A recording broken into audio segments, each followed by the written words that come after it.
All right, so everyone's been talking about Tottenham lately, and this whole Archie Gray thing is pretty interesting, right? 18 years old, moves from Leeds, and now he's starting at center back for Spurs. I mean, that's not exactly what we were expecting, is it? No, not at all. We were used to seeing him flying down the wings for Leeds and even sometimes playing in the midfield.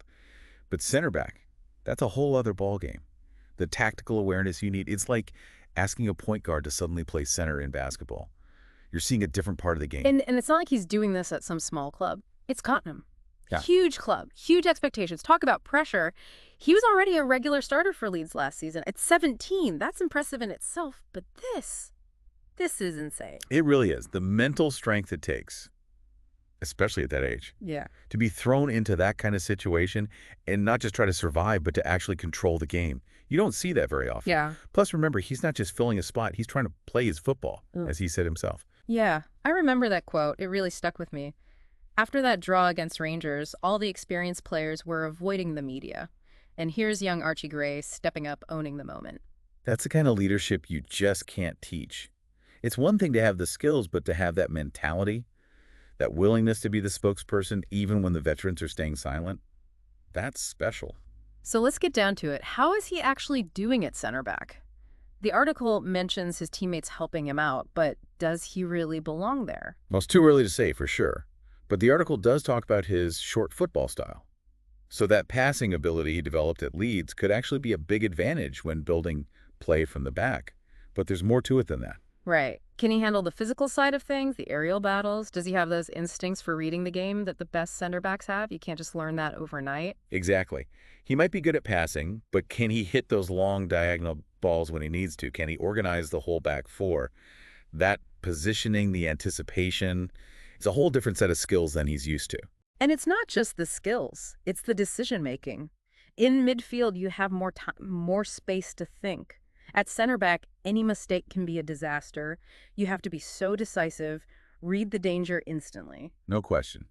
He's going to be tested in ways he never has before. Think about the strikers he'll be up against. Indeed. Experienced guys, strong guys, smart guys. Can he handle that week after week? Even for a seasoned pro, that's a tough ask. But he always seems up for the challenge. Look at how quickly he rose at Leeds and now how he's adapting at Tottenham. It's almost like he's wired differently. There's definitely a fearlessness about him. And the fact that Tottenham's giving him extra training in this new position says a lot. They wouldn't be investing that time and effort if they didn't see real potential. And let's not forget the irony of it all. Tottenham's next match, Southampton, the same team that knocked Leeds out of the playoffs, which basically led to Gray moving to Tottenham. You couldn't make this stuff up. It's a crazy story. I wonder what's going through his head right now. The pressure, the desire to prove himself, not just to Tottenham, but to his old rivals. It's almost like something out of Shakespeare. Okay, so we've got this young, adaptable player playing out of position at a huge club facing his old team. It's getting interesting, isn't it? It definitely is. And I think what makes it so fascinating is that it goes beyond just tactics. It makes you think about what really makes a footballer great. Let's hold that thought for a second. When we come back, we'll talk more about Gray's potential. Is this just a temporary thing, or could he become Tottenham's long-term solution at center back? We'll be right back. So before we get too deep into Gray's future, I want to go back to something we touched on earlier, that short football style. How does that actually work for a center back? Seems a bit counterintuitive, doesn't it? Yeah, it does. You usually think of center backs as just booting the ball upfield, Yeah. keeping things simple. But the article talks about Gray's passing ability as a strength. Are Tottenham trying to force him into a role that doesn't suit him? I don't think so. Modern football, especially at a club like Tottenham, requires more from that position. Yeah. It's not just about defending anymore. It's about starting attacks from the back. Okay, so walk me through it. What exactly does short football look like for a center back? I'm picturing him making risky passes under pressure, which is the last thing you want back there. It's actually the opposite. It's all about staying calm. Instead of just launching the ball forward, he's looking for a teammate, playing those short, accurate passes that draw the other team in, creating space further up the field. So he's like a quarterback reading the defense, except his receivers are midfielders making runs forward. Exactly. And that's where his experience playing in midfield could be so valuable. He understands the movement, the passing lanes. He's not just passing randomly. He's already a playmaker, but now he's doing it from deeper. But isn't that a huge gamble? One bad pass in that area and the other team could be right through on goal. Is it too much too soon for him? It's definitely riskier than just clearing the ball. Yeah. That's why not every center back can play this way. You need the technical skills, the vision, but also the confidence to make those passes even when the pressure's on. Which brings us back to his mentality. This kid seems to have ice in his veins. Even after that draw against Rangers, he's the one facing the media talking about how determined he is. It's not just talent, it's a mindset. Absolutely. Yeah. And it fits perfectly with how Tottenham want to play. They want to control the game, set the tempo, and that all starts with the center backs being more than just defenders. So is it possible that this position change, as crazy as it seems, could actually help Gray reach his full potential? Could he become that new breed of center back, the ball-playing, playmaking defender that everyone wants? It's a really interesting thought. He's only 18. He has so much time to grow and refine his game in this new position. Maybe this challenge will actually push him to improve even faster to become a more complete player. It's like he's been thrown right into the deep end of how football is changing. Adapt or get left behind, and so far he seems to be doing okay. But let's be honest. Can a teenager really be the answer to Tottenham's problems right now? They need results, not potential. True, they need results. But football is also about moments, about players who can change the game. And sometimes it's the unexpected, the unconventional that can bring a team back to life. And let's not forget the story here.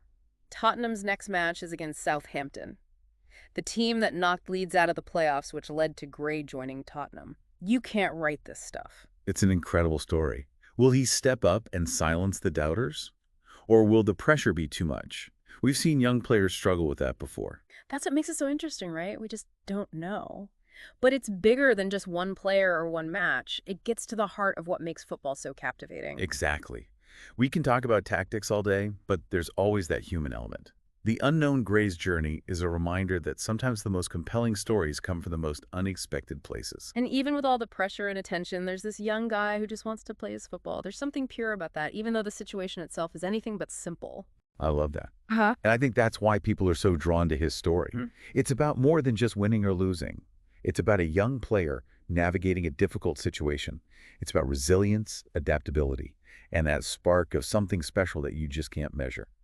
We need to take another quick break, but when we come back, let's zoom out a bit.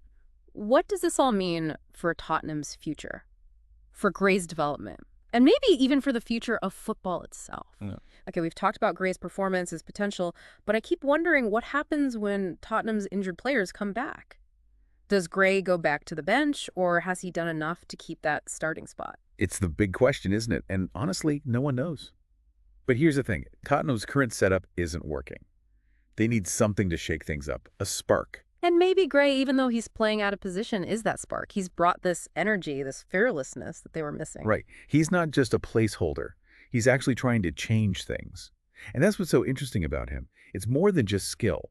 It's that willingness to adapt, to push boundaries. And that's something Tottenham haven't had lately. They've become predictable, stale. Gray coming in, even in these crazy circumstances, has made things unpredictable again. It's like a science experiment gone wild. You add something unexpected and the whole thing changes. Who knows, maybe this will lead to a breakthrough, not just for Gray, but for the whole team.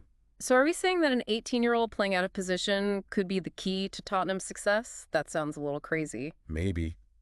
But football loves an underdog story, and Gray has it all. The talent, the resilience, that willingness to exceed expectations. And don't forget that quote about him wanting to play his football. Yeah. There's a real belief there, a refusal to let the situation define him. It's contagious, and I think that's why everyone's so interested.